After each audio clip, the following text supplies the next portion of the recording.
Hello, and welcome to another edition of Truth and Rhythm, brought to you by funkinstuff.net. This is the interview show that gets deep into the pocket with contemporary music's foremost masters of the groove. I'm your host, Scott Dr. G.X. Goldfine, musicologist and author of Everything is on the One, the First Guide to Funk. Get on over to Amazon. If you don't have a copy, you'll be glad you did. Whether you're watching or listening, as always, I thank you for your continued interest and support. My guest for this episode is keyboardist, composer, producer Monte Moir, best known for being one of the original members of Prince's dazzling protege funk band, The Time. Moir, along with Morris Day, Jimmy Jam, Terry Lewis, Jesse and Jelly Bean Johnson, were the killer lineup associated with two amazing albums of the early 1980s, the self-titled debut and What Time Is It, and then also 1990s reunion set Pandemonium and 2011's Condensate, using the pseudonym The Original Seven. Prince apparently blocked him from using the Time name there for what was otherwise a surprisingly terrific album that I rate as one of the best funk releases of the past decade. Among the Time's classic tracks were Get It Up, Cool, Wild and Loose, 777-9311, The Walk, Gigolos Get Lonely Too, and without Moir, Jungle Love and The Bird. While Prince wrote and performed much of the Time's first two records, the band proved itself in performance and style as a super tight, incredibly entertaining, and funky act in its own right. And over the years, the magnitude of the talent within its ranks made itself known as all the members went on to great success outside the group. I caught up with Moir in his Minneapolis-area home to discuss the Time's glory years, how they splintered just as they were rising to superstardom, and subsequent reunions and ongoing challenges. Also, his experiences and perspective on Prince, his subsequent work with Jam and Lewis on big hits for the likes of Alexander O'Neal, Janet Jackson, Cherelle, and others. In the 25 years he spent since the 1990s back with Morris Day as the touring lineup for the Time. Finally, also talked about what he's up to today. So the question is, what time is it? It's time to get MOIR'd, of course. I am very pleased to welcome to Truth and Rhythm keyboardist, composer, producer Monte Moir, best known as one of the original seven members of Minneapolis' The Time, that is. In my opinion, one of the baddest, tightest, funkiest, and most entertaining groups ever. Monte, how are you? So glad to have you. I'm doing fabulous. Good to be here. So you're coming, I'm sure, from Minneapolis, trying to thaw out, I'm guessing? Yeah, we're having a slow thaw here, but we're getting there. We dumped the other day, but it's melting quick, so we can handle it pretty well. Yeah, you must have a strong back. Yeah, I've got a snowblower. That helps. Oh, okay. So, ready to mix it up and talk some Minneapolis music? Sure, whatever you want to talk about. All right, great. Well, I want to just get rolling, kind of with a little bit of your background from way back. Were you born in Minneapolis or thereabouts, and when and how did you first get into music? Born in South Minneapolis. First got into music. I did the usual thing most people do: take a little piano lessons, a little guitar lessons over the years, and one thing led to another, and I started playing in local bands, and out of that we started playing at Flight Time, which eventually became The Time. Did you have a musical family, or was that kind of? Yeah, my mom played piano, always sang in the church choir. My father played trumpet, trombone. He played over in Korea. He had a band over there when he was stationed, and so yeah, I grew up around a lot of music, so definitely in the household. And what was it about music that really just captivated you to pursue among other possible pursuits? I don't know. That's the thing everybody gets into. You just start hearing something you like, and you feel it, and you want to hear more of it. You want to figure out how it's done. I really got interested in, I think, songwriting at an early age. We used to have all these songbooks around the house. All the popular songs of the day, and popular songs of my folks' day, really. And I was always curious who wrote it, who wrote the lyrics, and how does this work, and the chord changes, and kind of fascinated by that. So who are some of the folks that you really kind of gravitated towards early on in terms of influence and what you like to listen to and also like to try to emulate?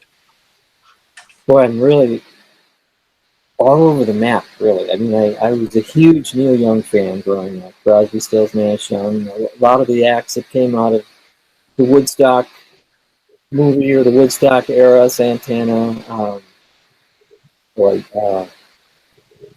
Burt Bacharach, I'm a big fan of. There's like guys who can craft these wonderful pop songs, and I grew up listening to some country music, and that was going on in the household. Every Saturday night, the Grand Ole Opry. I didn't gravitate to it too much, but I was exposed to a lot of different types of music, and got into some jazz as I was getting out of high school. I really got into Herbie Hancock and Chick Corea and things like that, and studied some classical music for a while, and sonatas and stuff. I didn't get too far with it, but then I studied with a Brazilian jazz classical player. His name is Manfredo Fest for about a year and a half, and he was incredible. I learned a ton of things from him.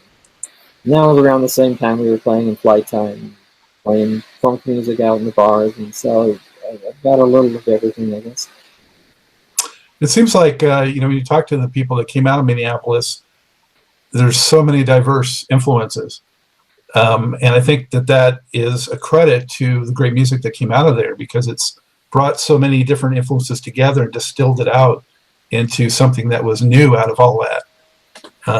Yeah, it really was diverse, because, as this story is told many times, there really wasn't black radio here except for KMOJ, which is a little station up on the north side, and it's got bigger, but back then you could only get it, I think, certain hours of the day, and only about 3 blocks away from the place. So I grew up on the south side of Minneapolis. I wasn't exactly exposed to a lot of funk growing up, other than what I heard on pop radio and stuff, the Earth, Wind and Fires, and, a bit of James Brown, a bit of this stuff, but I didn't really get into hardcore funk stuff until I was about out of high school. I just didn't know. People were like, "Have you heard this?" I'm like, "No, and that was a whole other world there." Mm-hmm. Is it true what they say about that area? It's so cold that it helps because it keeps you inside woodshedding and coming up with all this music and really perfecting your craft. I think there's something to that. Yeah. The crime rate goes down in the winter. There's not much going on here. Although people are really active in Minnesota. I grew up playing hockey, so I spent a lot of my youth outdoors, and there's always something to do, but it doesn't seem to stop anybody up here. But yeah, I think there is something to the fact that you get a cold winter, and there's less distractions sometimes. It's easier to sit down and hunker down and stick with your purpose, I think. So I know you got a phone call through some friends or something like that related to Flight Time and filled in, and then it led to something. Could you sort of just recap how that went down? Yeah, there's a couple of buddies of mine, David Island and Tom Lund, who played in Flight Time, who I went to the same high school with in South Minneapolis, and most of Flight Time was Dean and them. Terry, they were up on they went to North High School. And I remember they played. I knew of them. They played at our homecoming actually the year before. Well, maybe it was our senior year, I think, perhaps. So I knew about the band, but I didn't know a whole lot about them other than what my buddies had played. And it was a night that I was in college, and it was the night before I had a final for some business class. And my buddy Tom Lund he called me and said, half the band didn't show up. There's only, I think it was Terry and Dean and Monk, who's a sax player, were there with, maybe it was Cynthia Johnson was there. She was there. Or maybe it was just the 3. I don't know. They were, for whatever reason, they were missing a whole lot of people. And Terry had called Tom to come down, and I kept saying to Tom, I got a final. I haven't really studied for this thing too much. So anyway, he called me 2-3 times. I'm like, all right, screw it, let's go. And so I went down, sat in with him, and Terry asked me that night to be in the band, and just started going from there. So. Well, it happened that quick. Just you played once, and it's like, hey, come join us. Yeah, pretty much. I think I got a D on my business class, so I usually did pretty well, but I didn't do so well on that. That's like a little footnote. Yeah, I did recover though. So. Yeah, so we started playing in Flight Time from there, and I played for about a year and a half. When I first started, Cynthia Johnson was the lead singer, and then Sue Ann Carwell was there for a while, and then we ended up with Alexander O'Neill at the end, and right, right around then was the time Prince was coming around, rounding up some guys for the time. What struck you about the guys in Flight Time initially? I mean, was there a instant chemistry? Did you just kind of like these guys, or was it more the music side? Was it also a camaraderie thing? I think all of the above. I liked them. There was a good camaraderie, and they were really serious about what they were doing. And they had Rich Airy in particular had his sights set pretty high.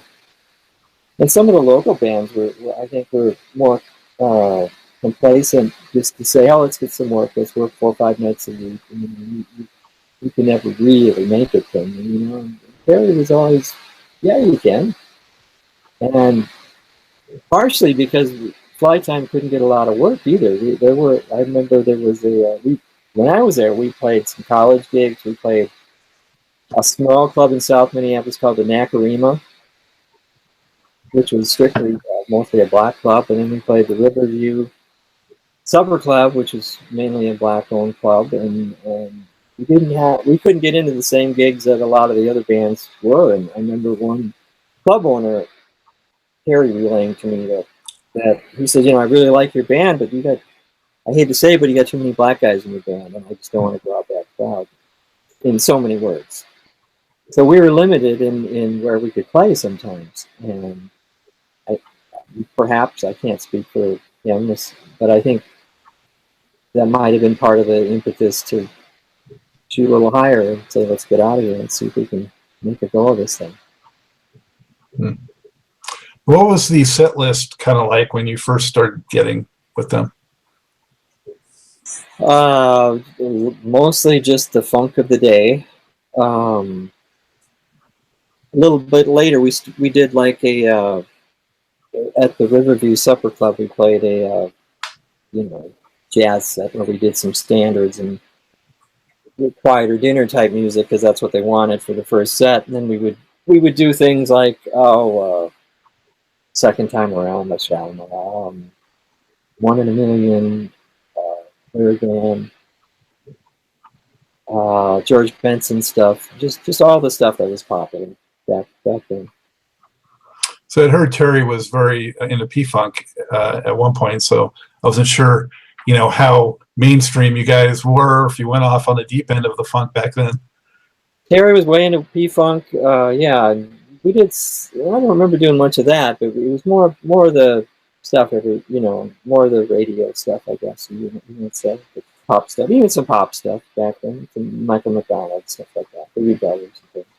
We were on a few of those, but. So were you a quick steady? I mean, did you pick up stuff by ear, or did how much work did it take you to really get up to speed? Really just listening to stuff, studying stuff. I don't know. We always kind of picked up stuff by ear, like the old school guys. They didn't have YouTubes and all that, so we would put the record on the turntable at your mom's house and put it down and try to go, what was that chord? And you got to pick up the needle and kind of try to get it about the same place. You might do that however many times you need to get the right chord or the right change or the right lyrics. That was kind of how we learned, most of us. And just playing together, kind of just working it out, trying to figure it out. To play it as close as you could possibly play it to the record. We took great pride in that. I mean, all these guys, you're a guitar player or a keyboard player, whatever you wanted to play like your idols, and so that was the way we did it. So at that point, did you start to feel more of an affinity for funk? Oh yeah, I mean it was. I just like anything that I like, and it doesn't really matter what it is, but I like a lot of that. I got into it pretty quickly, and I got into it late, as I said earlier. But once I got into it, I was all the way in and hardcore about it for quite a while. It just gets in your blood like anything else in music, and you just start living it and breathing it and doing the best you can with it. It is rhythmically different from some other genres. I mean, it's a music that, I mean, you really have to feel it, Yeah, you do, and you do, and I don't know. I guess I can't explain it. I guess you just start feeling it and playing it, and hope you can pull it off. And I guess that's what we're all doing. So, yeah. Okay, so Monty, when did you sort of connect with Prince, basically? Let's tell that part of the story.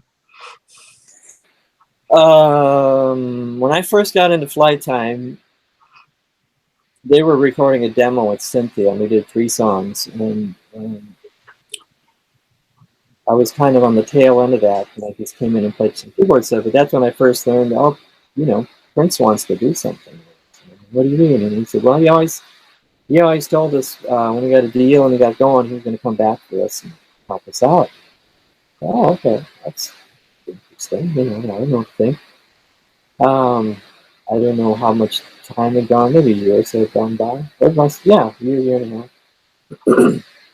And the first time I met Prince, it was kind of fun, though. To me, it was kind of funny.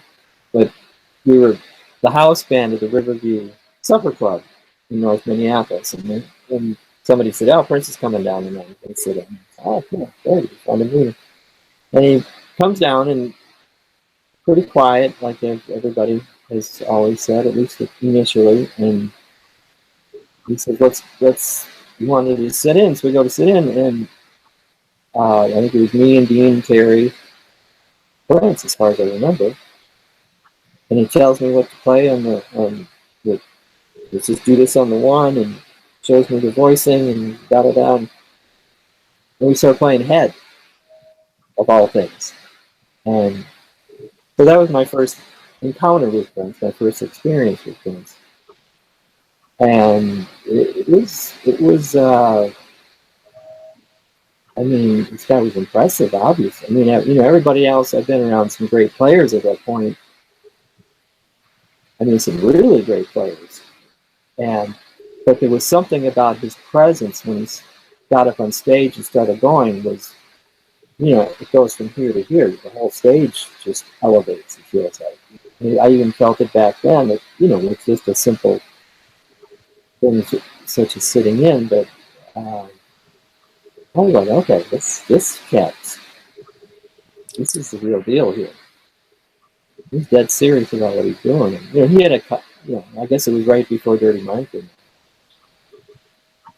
So he was kind of running through some of that stuff. But yeah, that was my first Prince encounter. I saw Prince play in Santa Monica Civic back in 81. Actually, can you turn your speaker style back, getting a little feedback? Turn mine down? Yeah. Okay. Is that better? That's better. Yeah. So I was saying I saw him at the Civic in Santa Monica back in like 81. And when he did Head, he did a thing where he had the synthesizer on the one side and the guitar still on him. He was playing both at the same time. And I was just like, wow. Oh, he's amazing. Just everything you could possibly, every adjective you could use was pretty accurate, I think. I mean, I've never seen anybody like him that could cover, I mean, I think everybody knows this, but I mean, who can cover the ground that he covers, from the musicality, the songwriting, the arrangement, the singing, the guitar playing, the killer keyboard player. He was a killer drummer because his business savvy, his drive was through the roof. I mean, we had never seen anything like that. The guy was nonstop, and he had a very singular purpose, and that's where he was going. Nothing was going to get in his way, and he did that.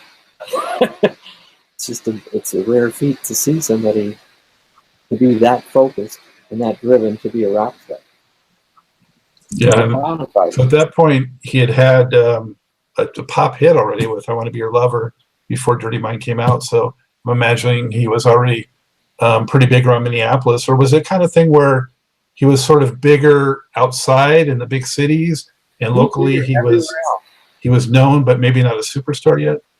Yeah, because there was no radio here. There was no black radio here. So everybody maybe heard of him, but nobody experienced. I mean, outside of the North Side community, which was primarily the black community at that time. And when we first started the time playing, it's like I knew he was a big deal, but I had no idea how big of a deal he was until we started going to Detroit, Montgomery, Alabama, and New York, and some of these other cities where it was this is way beyond what they're covering in Minnesota. But I think, maybe many reasons, but it probably wasn't until after, honestly, till 1999 when, Delirious and all that kind of, where he started getting some pop, Little Red Corvette, when he started getting some real pop play on radio, which showed up in Minnesota, that he really started to get some of his due in Minnesota. But before that, I don't think people knew as well as they should have. Yeah, that's like right around the time they finally started putting him on MTV also. Yeah, exactly. So, he got there, though. Yeah. So you played on Head and you met him and you got sort of into that camp. How did it progress from there?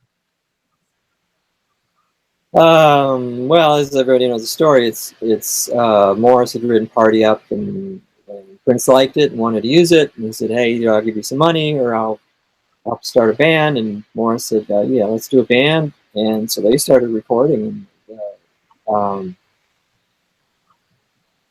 they'd done most of the first record by the time.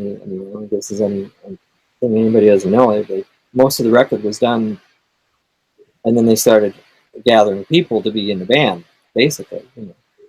And so Morris called me one day and just said, "You want to do this?" And, sure, of course. And I think by that point it was me and Terry, and it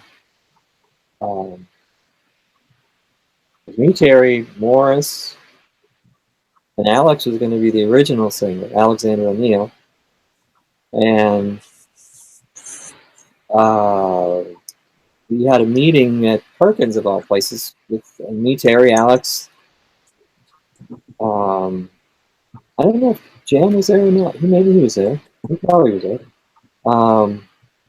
And Prince, and about how this was going to work. And by the end of the meeting, it was Prince had decided that he didn't want to use Alex, and that he was going to use that Morris would be the lead singer. And Morris was pretty hesitant at first, and he said, and Prince just said, "Well, we're going to make it work." And we did, because Morris considers himself mostly a drummer, and he's a crazy good drummer, by the way.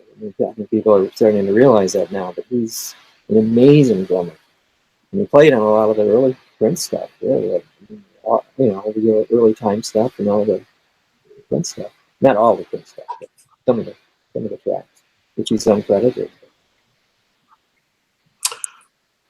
So how did you and the other guys in the band take the the change with Alex being out of the picture? Was everyone cool with that?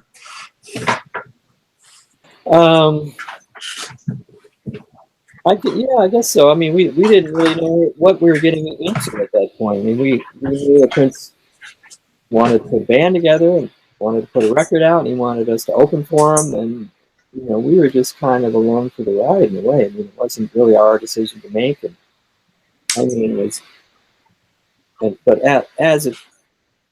So I think we were just kind of going along. I mean, it wasn't our project and such. I mean, we didn't. He was helping us, and this is what he saw as the vision. And I mean, I was sad a little bit because Alex is such an amazing singer, and I'm really glad that he got his due and he got his own deal, and he got to do. Probably worked out best for everybody, frankly, because I think the time would have been a totally different band with Alex. It would have been better, worse, just different, I think everybody probably ended up right where they should have at the end of the day. So I'd heard, I don't know if it was a personality thing or a money thing. I think I heard a money thing, but yeah, they definitely would have been a very different band. Yeah, we would have been a different band for sure. So, and this is the, of course, that first record. And man, when I first heard this, Monty, I was just blown away. I mean, there's only six songs on here, but amazing. I mean, and Get It Up, of course, was the lead one. Cool, with the cool cymbal dance and the stick. 3 incredible epic jams, and then some good slow stuff too. What was your impression when you first heard what was going on here? Well, I thought it was great. I mean, what he was doing was great. I mean, the work on that record was phenomenal. Well, like I said, we didn't know what to expect about it. None of us did. We were just like, yeah, let's do this. We're young kids. Let's go. This is a way out to get out of playing these local bars and stuff. And, Prince was very singular in his purpose, and we followed him, because we believed in what he was doing, and rightly so. I was floored when I first heard that, it wasn't, the Time musicians on that record, because I had seen and heard the Time, and you guys were so great. And it was just amazing to me that the musicality could be so impressive on that record and not be the Time guys, and yet the Time guys were so incredible also. Well, that was our point of redemption for us. We always felt that on live, that was the way we could do what we do, or we could do what we do, I guess. When we had the first tour, I think we played 30 minutes opening for him. But, we rehearsed for months and months, about 6 days a week, 5-6 days a week, 8-10 hours a day. Do a 30-minute show. We were ready to go by the time it was all. Every nook and cranny had been covered, and every part had been dissected. And, Prince worked with us the whole way and kicked our butt the whole way, and it made us the best we could, made us better than we thought we could do. What was he like when he rehearsed you guys? I mean, what did he really focus on a lot? Everything. I mean, he focused. He allowed us to get to where we were in, I don't know, fraction of the time that he said it took him. He said it took him a number of years to figure out what to do, how to look, how to pace a show as far as a set list goes, how to segue songs, how to do lighting, how to you name it. And he had already had a number of years under his belt how to do this, and he said, I'm going to show you guys how to do this so you don't have to go through what I went through. It was incredible. When you say that, it reminds me that, one of the amazing things to me about him was just the way I thought that with each record for a long period of time, his progress, if you will, or his ascension was exponential. He would take it to such a new place and such a new level with each successive record.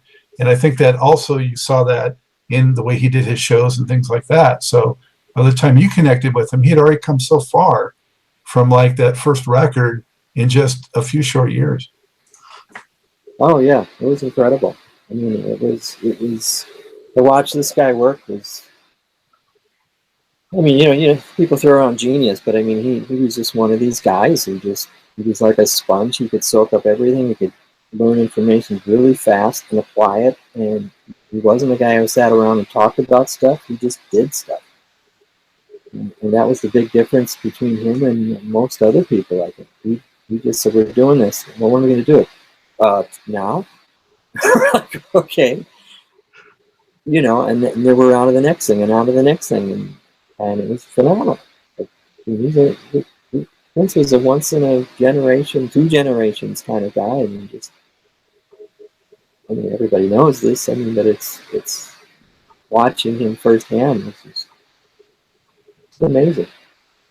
He didn't even learn about things and what, the musicality and the business and everything else. And learning to work harder than we maybe thought we needed to work, and we just kept pushing and pushing no matter what. And it caused tensions, a lot of tension sometimes, but at the end of the day, we were all better for it as musicians.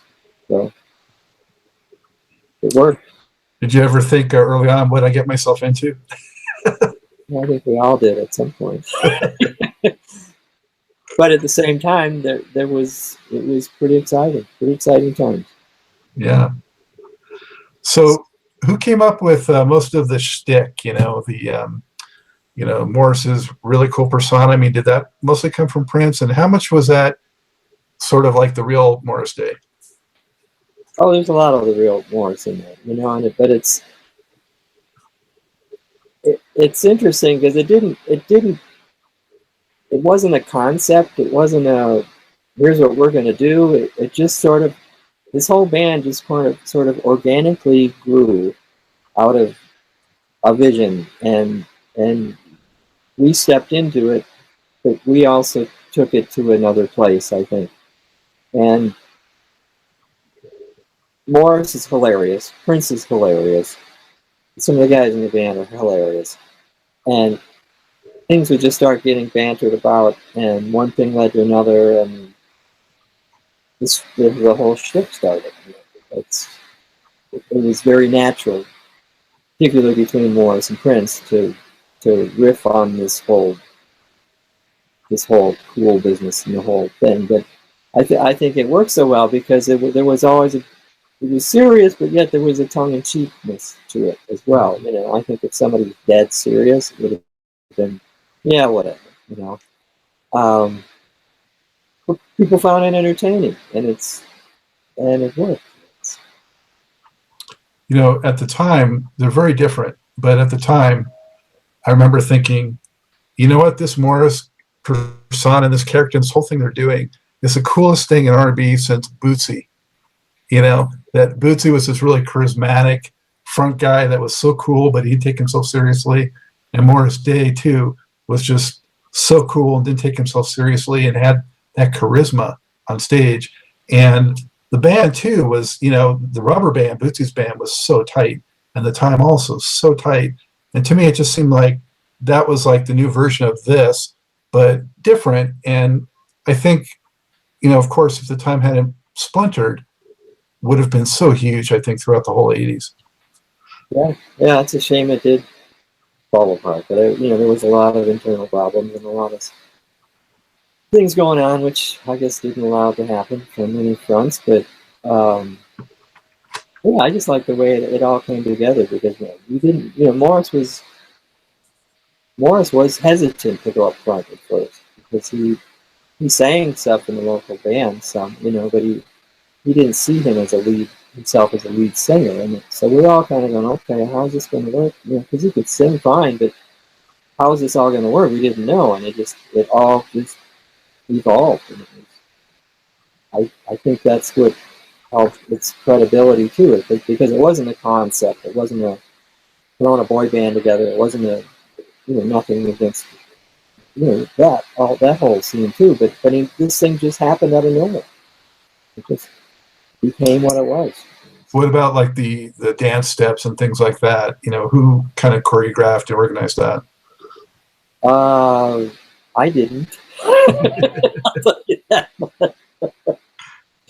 But most everybody else had ideas, and Jerome in particular was really good with he wasn't on board fully right away, but as he got going, he was more involved with that. But a lot of it was the whole concept was to keep something entertaining going on the stage at all times. So if Morris was over here with Cherry playing, then somebody's over here doing something else. So that people are always looking at something. Your eyes are always getting drawn to something in some form or another. And so there was a lot of emphasis put on that to entertain.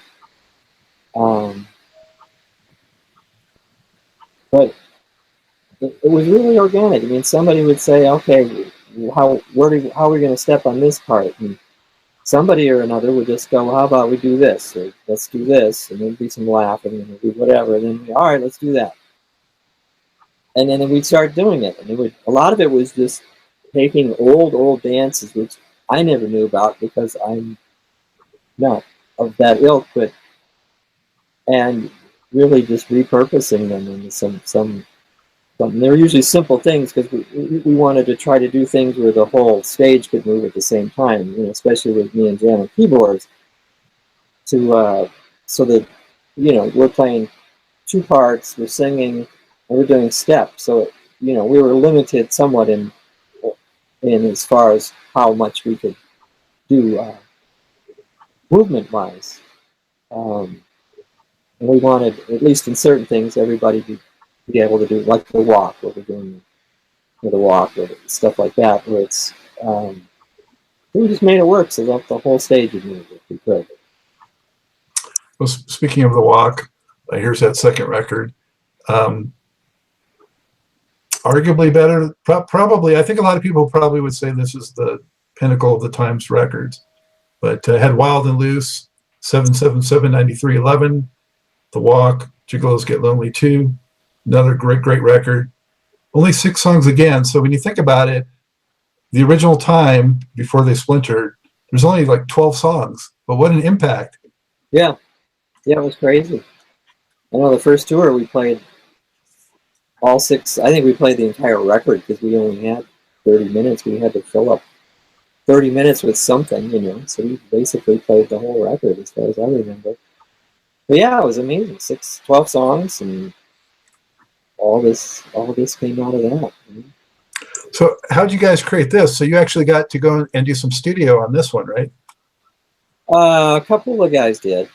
It was a little more involved, but I think that was part of the demise too. People wanted to be more involved in this point because everybody was writing songs, everybody was musical and wanting to be more involved, and some of the problem is I think people wanted to be more involved, and it wasn't happening at the rate we wanted it to. But there he is there. Looking sharp. Very sharp. Well, that's a few years ago. So, and then there was also this one that came out around that time, and I know it says at the time did the music on it. How was that one produced? Vanity 6. It said he gave us credit for the production, but he basically did that record. I think there was one of the songs was partially written by Terry, and I guess he might have had part of the song, but it was basically his. For some reason, he gave us credit for the whole thing. We went on tour. When we went on tour, we were the opening band we were the band behind the curtain for Vanity 6. So. I was fortunate enough to be at the Long Beach Arena. I don't know if you remember individual shows, but I was at the Long Beach Arena. They had the Vanity 6 opening, and then the Time and Prince. So it was a 1999 tour. And I remember just, man, you guys blew it away. And I think that was around the time when I heard that there were some tensions because you guys were upstaging the headliner a little bit, and talk about that a little bit. Yeah, there was some cities that he wouldn't let us usually play LA or New York for that reason, because we were kind of getting in his butt a little bit. But, some of the reviews were coming back favoring us over him some nights, and that didn't go over too well. But, that was our only redemption, was playing live for 30 minutes. That was the only way we could do what we did, So we took a lot of pride in that, because we were handcuffed in other ways, with some of our participation. But I remember the Long Beach show, and what I remember about it is we started playing, and I don't know what number Cool was in the set, but we started playing Cool, and I looked behind me, and Stevie Wonder was behind me, and he was literally like 3 feet behind me. And, he's doing the Stevie thing, and I just thought, oh man, don't mess this up. My monitor is right by his ear. Don't mess up. No pressure. That's an idol. He's an idol of mine. that point, I'd never met him, and I mean, it's just a surprising thrill to have him sitting 3 feet from you. That was the whole other world we were beginning to be introduced to. It's pretty amazing. Yeah. Did you actually get to meet him afterwards? That show I didn't, but I've met him since then. Yeah. Wow. So it was kind of a Frankenstein's monster in a way that Prince created, right? Because you guys were upstaging him a little bit. Yeah, people would say that to him. They said, "Yeah, he created a monster." And he liked it and he hated it. It was his baby, but so he loved it. He loved that we were doing so well, but he hated it because we were pushing up against him. But I think it really helped the competitiveness of both bands because it drove him, I think, to do more, and it drove us to push to do more as well. It was pretty competitive. We had fun with it, that's for sure. And where did that phone number come from?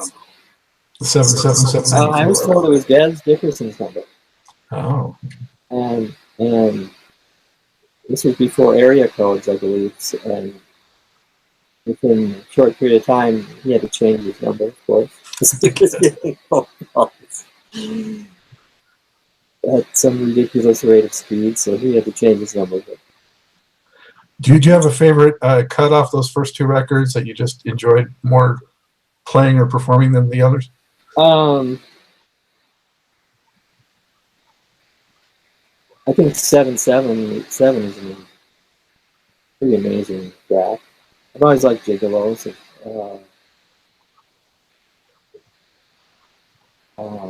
Cool. It's always been fun. Give It Up. How was it determined in the arrangements, what Jimmy Jam would do and what you would do and those kind of parts? We kind of were pretty steady with it. Jam would usually do the synth bass, just about always, and we had a pretty simple setup. We each had an OBA, some variation of an Oberheim keyboard. And he had an ARP Omni, which is more of a string keyboard. And I had a piano and he moved maybe that was the bigger move, I forget. Something to play the pads and then an Oberheim. So Jan would usually play the bass lines and the string parts, and I'd play the piano stuff and the horn hits and the whatever else was pads and stuff. But we doubled up on as many things as we could because Prince was very meticulous about it. You can't not have your hand doing something. Even if there wasn't something playing, you needed to double up, triple up, find an elbow or something to play another note somewhere to make it bigger. And this is before the whole MIDI thing started and all that. It was in the beginning stages of that. So whatever we played on one keyboard that was it. So we filled it up pretty well. That was all. Yeah.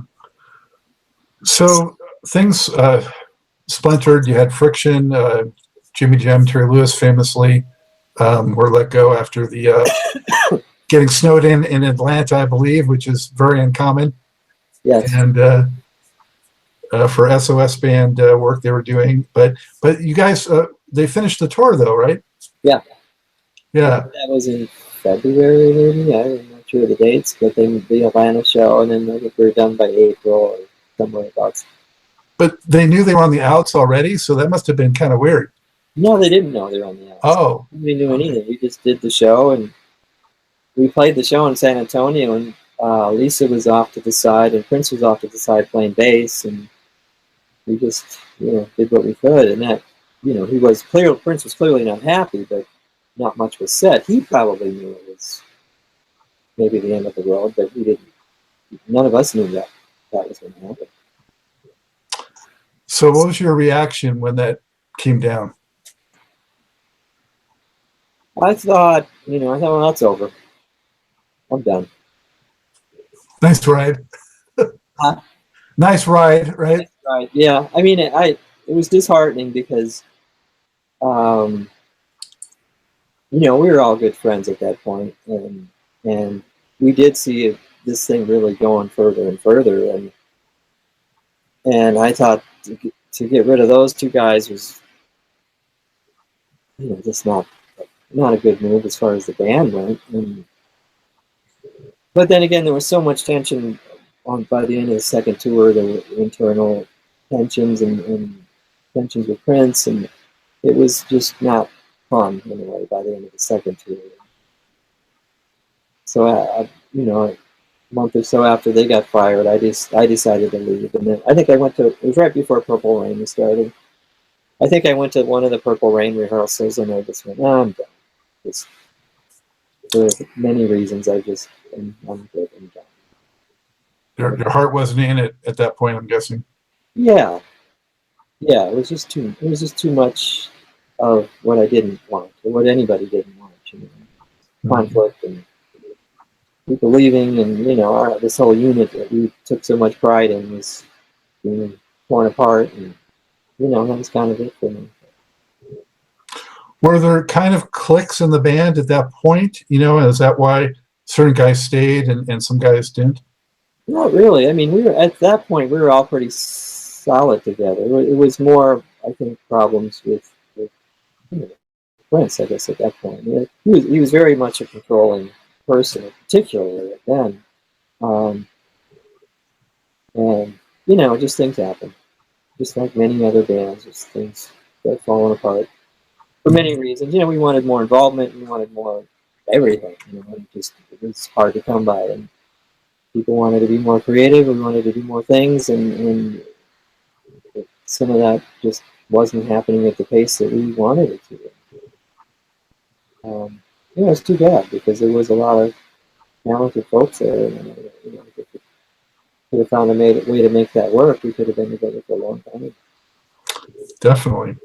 And, I was pretty shattered when I had heard that because I was such a fan. But then, still when this came out and, half the band was still there, I was kind of surprised that it was as, competent as it was, considering what was going on behind the scenes. There's, some big hits on there. Oh, yeah. Were you surprised that they had pulled off this record like they did? Not necessarily, because, like I said, Prince was at the helm. And with him at the helm, and particularly in those days, I just felt like anything he touched was going to work. It was going to work big, and everything. I don't know how many years. It didn't seem like no matter what band he got involved with, or what song he sent to Sheena Easton, you name it, whatever he got involved with became a hit. So that really didn't surprise me.